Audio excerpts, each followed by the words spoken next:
sometimes people talk about that state of flow where you're just working and nothing else matters, right? You've reached that state of flow. It's electrifying to be able to drop into that place in the middle of the day. But you have to set yourself up to drop into it. Like if you don't have a practice, you're not going to drop into it. And for those of us in recovery, it's really important to have that schedule or a little alert on your phone to say, it's time to practice.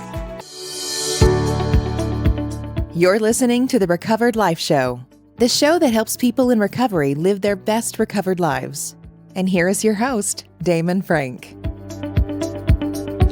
Welcome back to the Recovered Life Show. I am pleased to be joined today by Recovered Life contributor and meditation and mindfulness expert, Lane Kennedy. How you doing, Lane? So good to be here. Nice to see you, Damon.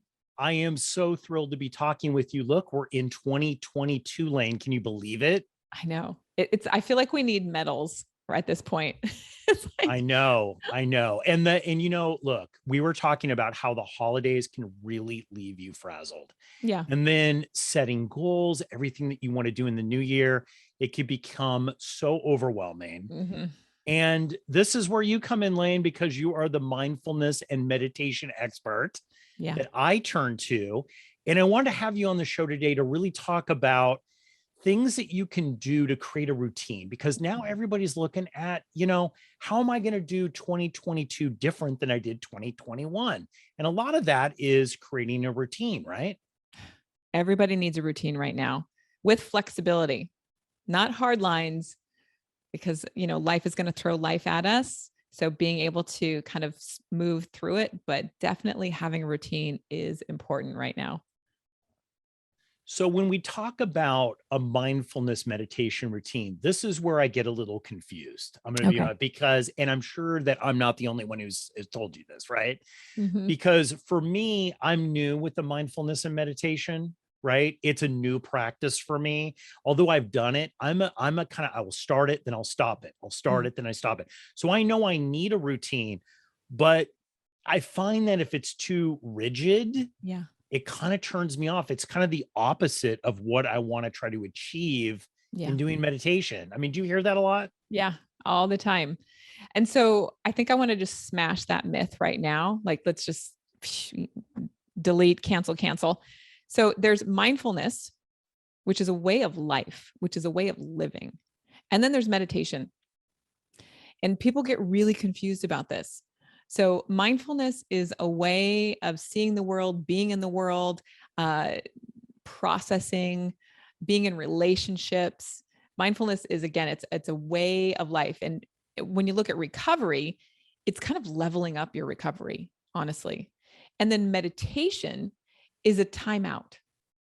It's a place, it's a way of allowing your brain to rest. Does that make sense, Damon? Absolutely. So what you're really saying is scheduling mindfulness isn't going to work because it's not something you can schedule, right? No. It's a way in which you're living your life, like recovery. Like you can't really schedule recovery. You're either in recovery or you're not, right? Right. And I think that's why people get so confused about it. And it's, you have to learn how to practice. You can't just say, oh, I'm going to be mindful, because you're going to forget about it. It's just like recovery. Like you said, you're either in or out. And the water gets really murky because people think, oh, I can do that. But then they're behind the wheel and somebody cuts them off and they're rageful. Right. So, and that's not it at all. So really understanding that mindfulness is a practice just as much as a meditation is. And there's something about like being in 2022 right now. It's such a wonderful opportunity to kind of set some intention and some goals to move forward in creating these practices. Now, meditation, on the other hand, Lane, I can schedule meditation, right? Because, okay, so what's the best way to do that? Because I heard somebody talking about how they had put off the meditation till the end of the day and they just kept falling asleep. Which I think is okay. Sleep is so important. especially for those of us in recovery, because I know a lot of times my clients come to me because there's so much disruption in sleep, but it's like sacred time, putting it aside. This is when I'm going to do that. And, I work with police officers, and a lot of times I'll say, you go to the bathroom, right? Because they'll say, I don't have time to do this, but everybody goes to the bathroom. Everybody at some point is sitting on the toilet. And sometimes I ask my clients to just use that time as a meditation. It's a timeout. They can have 1 extra minute, door closed. Nobody's going to bother them. No kids, no phone, like nobody. You're in there, setting that time apart from your normal day. It's a really good habit to have. Yes. And I like that you're pre-scheduling the times that you're going to actually practice that meditation. Yeah. Because I've found, and this maybe is a bad analogy, but like learning an instrument or a sport, Mm-hmm. meditation is something you have to kind of practice. Mm-hmm. You're not going to be really good. Like, I'm not going to be the best baseball player right out of the gate, right? I have to Correct. practice at that little by little. And it's an accumulative success, right? Yes. Yes. It takes time and years to build a practice, just like in recovery. It takes time to get that 30 days, that 60 days, that year, that 5 years. It takes time and practice to be in recovery. And that's when we look at a meditation practice, sometimes I don't want to practice, but because I've already built that into my life, it's a habit that I do because I know the outcome or the benefits outweigh not doing the practice.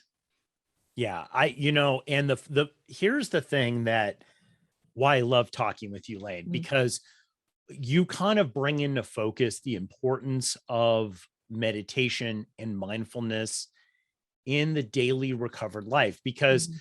I find that a lot of the times my thought process, and Mhm. I'm not alone when I talk Mhm. with friends, their thought process is I don't have time to meditate. And not only that, uh, I can't think, like, my life is totally out of control, right? I hear this a lot, and they know mindfulness is and meditation is going to help for them, the practice of especially meditation, Yeah. but they feel that they're too busy to do it, right? Yep. And Yep. it's kind of like the chicken and the egg thing. You're bleeding to death because you don't want to put on a tourniquet. Right. And this is why I start some people in the bathroom, honestly, because nobody can say, no, I can't do that. The next place that I'll say, why don't you practice mindfulness, is sitting with your morning beverage, right? Just sitting there with your morning beverage, smelling the aroma of your coffee, listening to the crunch of the croissant, right? Noticing the pitter patter of the rain if it's raining. So that taking that mindful moment is a great way to start your day. And there's no excuse not to, right? Like you can practice with everybody around you. You don't have to like lock yourself up somewhere. You can actually practice in the moment with family members, dogs all around you, but bringing that awareness to the senses, right, can really set your day in a positive motion. So when you're out, and again, I always like the just traffic because everybody deals with traffic, and having, somebody cut you off and that, right? If you've practiced mindfulness and you've had that meditative moment, you're going to be more resilient and less, you'll have less impulsivity. So you won't be, doing something that you might regret. I love that you say it that way because I hear from a lot of people too that, and this was as a type A person, I'm very type Mm-hmm. A, right? Mm-hmm. Like, me, and I'm very like, let's go do it. Like, Mm-hmm. let's conquer the world. Mm-hmm. And mindfulness for me, and also the practice of meditation is huge. It really helps me. But a lot of times I get caught in a trap. It's like, what's this really doing for me? Right? I've been sitting here for 20 minutes, Mm-hmm. looking at my fingernails or something, or a dog barking, like you said, right? Mm-hmm. And yeah, I start to feel like I've calmed down a little bit, but I think the thing is that most people don't see, that from my standpoint, is a lot of people can't connect. Hey, am I winning at mindfulness and meditation? Yeah. And it's not like a normal thing like baseball. It's not like I hit the ball so far, right? Yeah.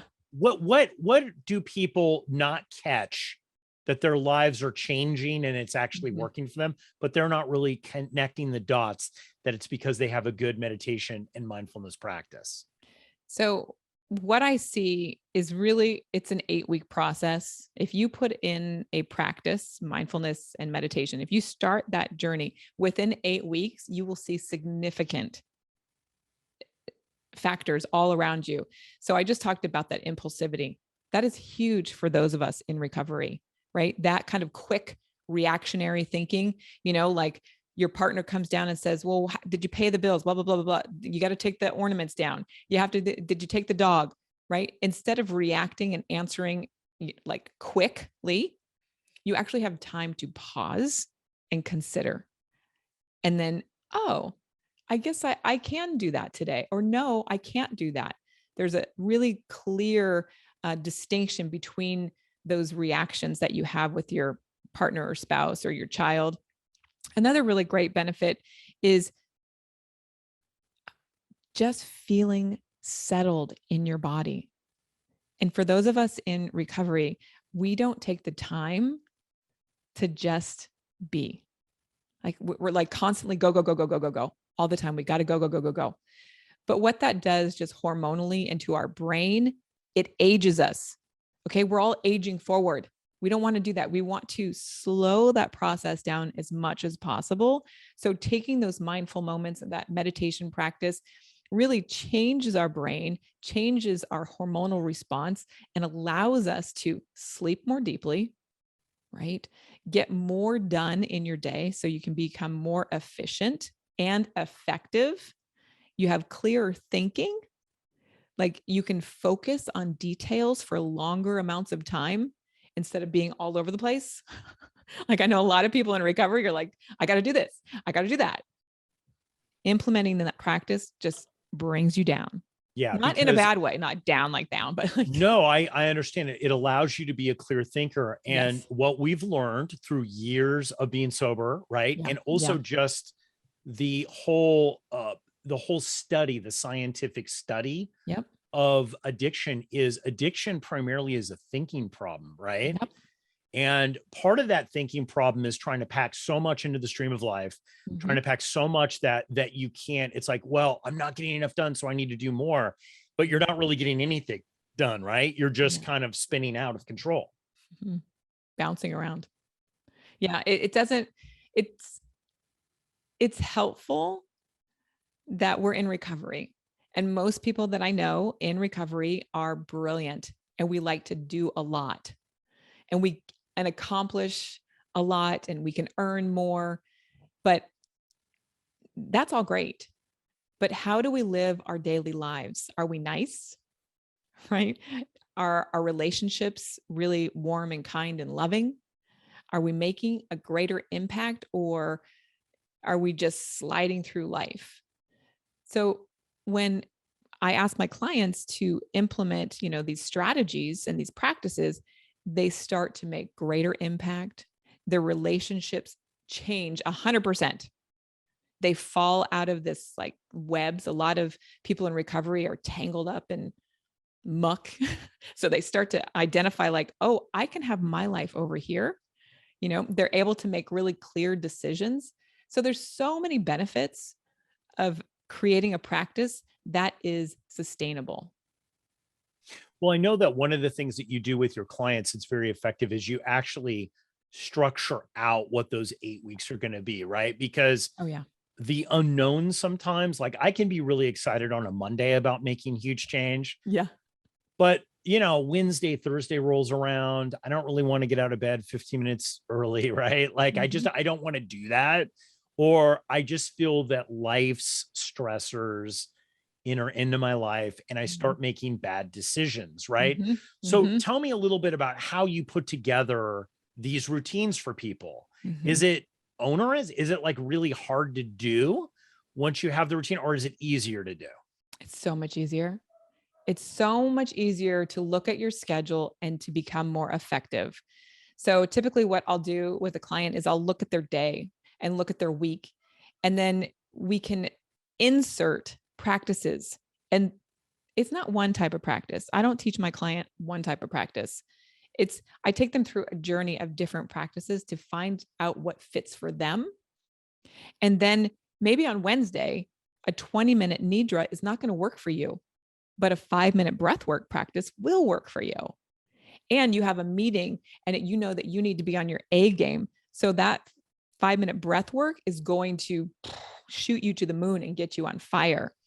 Right. So really showing clients the different types of practices to insert into their day, it changes everything. It changes the way that they move out into the world and interact with people.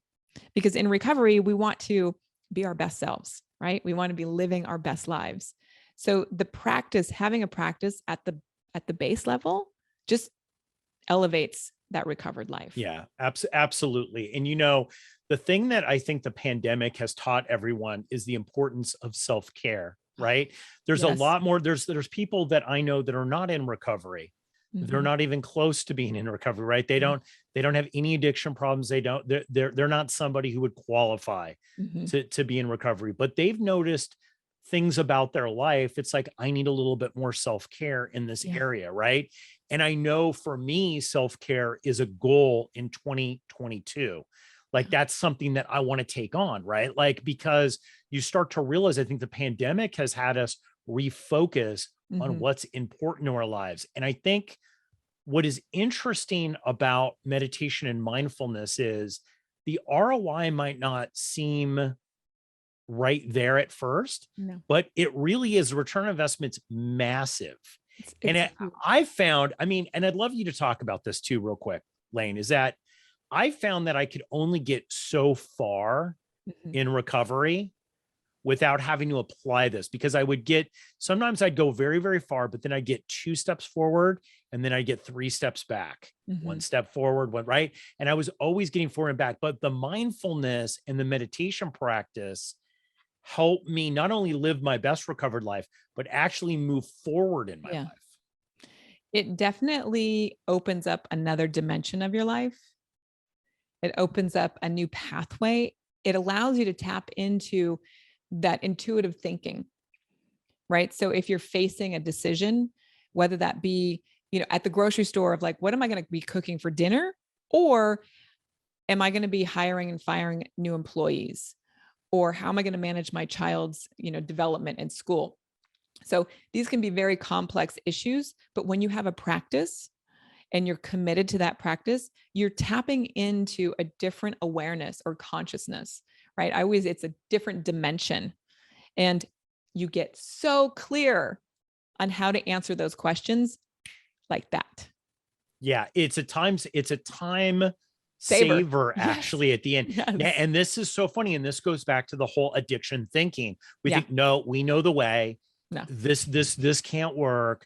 This is a waste of my time. Why am I Mhm. doing Yeah. this? And that committee starts to talk. And it's been one of the only things that totally turns, it not only neutralizes the committee for Yep. me, it kind of erases them Yep. they're gone and something else takes place, something else comes in, Mhm. that you say you're tapping into something bigger. Can you talk about that real quick? Like that, what's that feeling like when you feel that you're going to how do you explain that to somebody? So I call it the ocean of yum. And it's this very soft, beautiful place where answers appear. And you don't get there when you're in your daily life. You can get there in a state of flow. Like sometimes people talk about that state of flow where you're just working and nothing else matters, right? You've reached that state of flow. It it's electrifying to be able to drop into that place in the middle of the day. But you have to set yourself up to drop into it. Like if you don't have a practice, you're not going to drop into it.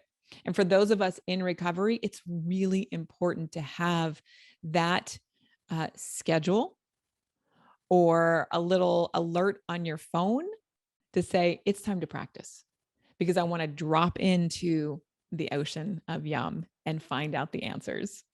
So if you want, so basically what you're saying is if I want to drop in the ocean of yum, Yeah. I'm going to really need to get a routine. Right. And I think that's the key. It's really getting into that routine and that flow where you can start getting those responses and that result over and over again. Lane, thank you so much for coming on the Recovered Life Show today. Guys, if you want to hear more about Lane and what she does, we're going to put a link definitely in this episode so you can learn all about her and how to work with her if you want to get your meditation routine. Any last thoughts, Lane, about 2022 and meditation and mindfulness?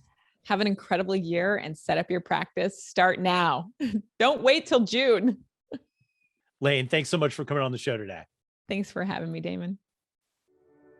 Keep the conversation going. Join Recovered Life, a community of like-minded people who are looking to live their best recovered lives. Membership is free, and you can apply at recoveredlife.us.